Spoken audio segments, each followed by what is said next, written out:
اللہم صلی علی سیدنا و مولانا محمد و علی آلہ و صحابہ و اہل بیتہ اجمعین۔ اللہم افتح علینا حکمتک وانشر علینا رحمتک یا ذا الجلال والاکرام۔ قال اللہ تبارک و تعالی فی القرآن المجید وانک لعلی خلق عظیم۔ صدق اللہ العظیم۔ حمد و صلاۃ درود و سلام کے بعد سامعین محترم، عزیز و اقارب، دوستوں، بزرگوں، السلام علیکم ورحمۃ اللہ وبرکاتہ۔ اللہ تعالیٰ کا کروڑہ احسان کہ اس نے ایک دفعہ پھر ہمیں قرآن و حدیث کی محفل کو سجانے کی توفیق عطا فرمائی۔ ہم اس محفل کے انعقاد پر بھی اپنے رب ذوالجلال کا شکریہ ادا کرتے ہیں، اس کا کروڑہ احسان کہ اس پاک ذات نے ہمیں کن فیکون کے جلوے سے تخلیق فرمایا۔ ہم اس پاک ذات کا شکر ادا کرتے ہیں کہ جو ہر عیب سے، ہر نقص سے پاک ہے، اور جملہ تعریف، جملہ خصائص، جملہ فضائل میرے رب کی شان کے لائق ہیں۔ تو اللہ تعالیٰ قرآن مجید فرقان حمید میں ارشاد فرماتا ہے وَإِنَّكَ لَعَلَىٰ خُلُقٍ عَظِيمٍ، اے محبوب بے شک آپ بلند اخلاق کے مالک ہیں، بے شک آپ بلند اخلاق کے مرتبے پر فائز ہیں۔ اس آیت کریمہ کا مطلب یہ ہے کہ اللہ تعالیٰ کے حبیب علیہ الصلاۃ والسلام کہ جتنے بھی عادات تھی آپ کی، جتنے بھی آپ کے طریقے تھے، آپ کے سلیقے تھے، آپ کا کھانا، آپ کا پینا، آپ کا بیٹھنا، آپ کا اٹھنا، آپ کا چلنا، آپ کا سونا، آپ کا جاگنا، آپ کا اپنے غلاموں کے ساتھ شفقت فرمانا، آپ کا اپنی امت کے لیے طلب رحمت کرنا، یہ ساری چیزیں اللہ تعالیٰ نے قرآن مجید میں سورہ القلم کے اندر اجمالاً بیان کر دی۔ وہ کیا کہ اے محبوب وَإِنَّكَ لَعَلَىٰ خُلُقٍ عَظِيمٍ، اے محبوب بے شک آپ بلند اخلاق کے مالک ہیں، بے شک اس میں کوئی شک نہیں، شک و شبہ کی کوئی گنجائش نہیں، شک و شبہ کا کوئی محل اور مقام نہیں۔ اے محبوب آپ بلند اخلاق کے مرتبے پر فائز ہیں۔ اب اس تفسیر کی تائید جو ہے وہ اما عائشہ صدیقہ ام المومنین رضی اللہ تعالی عنہا بھی فرماتی ہیں۔ کسی صحابی نے آپ سے پوچھا امی جان بتائیں کہ سرکار علیہ الصلوۃ والسلام کے اخلاق مبارکہ کیسے تھے؟ فرمایا کان خلق القرآن، آقا علیہ الصلوۃ والسلام کے اخلاق مبارکہ قرآن تھا۔ اس حدیث کو امام احمد بن حنبل اپنی مسند رقم الحدیث 14645 پر لے کر آئے۔ اما عائشہ صدیقہ رضی اللہ تعالی عنہا نے آپ کے اخلاق مبارکہ کو قرآن مجید قرار دیا۔ اب اس کا مطلب کیا کہ قرآن مجید کیسے قرار دیا؟ وہ اس طریقے سے سیدہ عائشہ صدیقہ رضی اللہ تعالی عنہا اصل میں یہ بتانا چاہتی تھی کہ آقا علیہ الصلوۃ والسلام کے اخلاق مبارکہ کی کوئی حد نہیں ہے، نہ وسعت میں نہ بلندی میں، جیسے کہ قرآن اللہ تعالیٰ کا کلام ہے اور اس کے معنی اور معارف کی کوئی حد نہیں ہے، اسی طریقے سے اماں یہ بتانا چاہتی تھی کہ آقا علیہ الصلوۃ والسلام کے اخلاق مبارکہ وہ قرآن مجید ہے، جیسے کہ قرآن مجید رب تعالیٰ کی صفت ہے، رب تعالیٰ کے اخلاق ہیں، اسی طریقے سے آقا علیہ الصلوۃ والسلام کے اخلاق بھی رب تعالیٰ کے اخلاق ہیں۔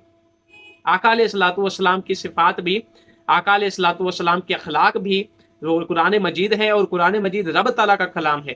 یہ اما عائشہ صدیقہ رضی اللہ تعالی عنہا کا ادب تھا کہ اما عائشہ صدیقہ رضی اللہ تعالی عنہا نے یہ نہیں فرمایا کہ حضور کے اخلاق وہ رب کے اخلاق ہیں۔ یہ بارگاہ الوہیت میں اما عائشہ صدیقہ رضی اللہ تعالی عنہا کا ادب دیکھیں، لیکن کیا فرمایا؟ فرمایا کہ آقا علیہ الصلوۃ والسلام کے اخلاق قرآن مجید ہیں۔ تو اس سے سامعین کو یہ پتہ چل گیا کہ آقا علیہ الصلوۃ والسلام کے اخلاق مبارکہ قرآن مجید ہیں، اور چونکہ کلام ہمیشہ متکلم کی صفت ہوتا ہے، آپ کچھ بھی گفتگو کرتے ہیں، آپ کچھ بھی بات کرتے ہیں تو اس سے آپ کی شخصیت کا اندازہ لگایا جاتا ہے۔ تو اما عائشہ صدیقہ رضی اللہ تعالی عنہا نے فرمایا کہ آقا علیہ الصلوۃ والسلام کے اخلاق مبارکہ قرآن تھا۔ تو اس کا پتہ یہ چلا کہ جو اللہ تعالیٰ کے اخلاق مبارکہ ہیں اس کا مظہر، اس کا جلوے سرکار علیہ الصلوۃ والسلام کی ذات مبارکہ میں ہوتے ہیں۔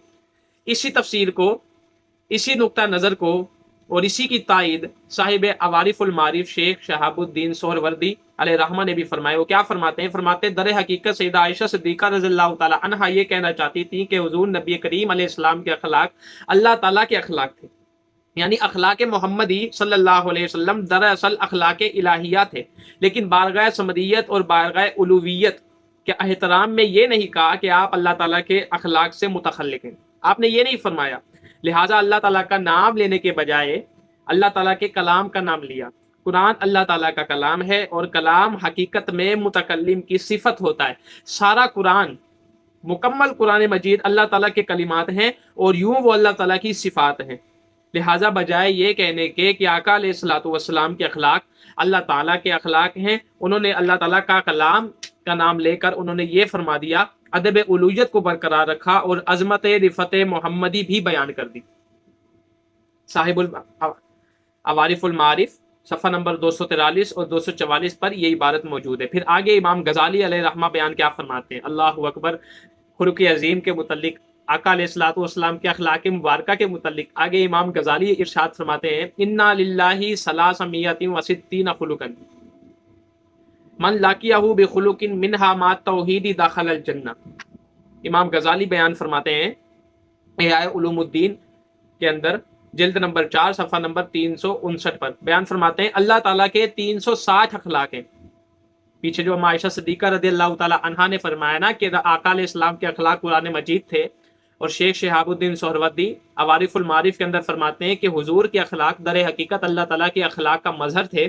تو امام غزالی اسی کا نقطہ نظر کھینچ رہے ہیں اور بیان فرما رہے ہیں کہ اللہ تعالیٰ کے 360 اخلاق تھے۔ من لاقیہ بخلق منہا ما توحید داخل الجنہ، ان میں سے ایک عادت بھی اگر کسی نے اپنی زندگی میں توحید کے ساتھ پالی، ایک عادت بھی داخل الجنہ، تو وہ جنت میں داخل ہوگا۔ اگر کسی نے ایک عادت اللہ تعالیٰ کے اخلاق مبارکہ میں سے اگر کسی شخص نے ایک عادت پالی، ایک عادت حاصل کر لی، تو امام غزالی بیان فرماتے ہیں احیاء علوم الدین کے اندر جلد نمبر 4 صفحہ نمبر 359 بیان فرماتے ہیں داخل الجنہ، وہ بندہ جنت میں داخل ہوگا۔ پھر آگے فرماتے ہیں کہ اللہ رب العزت کے سارے اخلاق کسی نبی اور رسول میں جمع نہیں ہوئے۔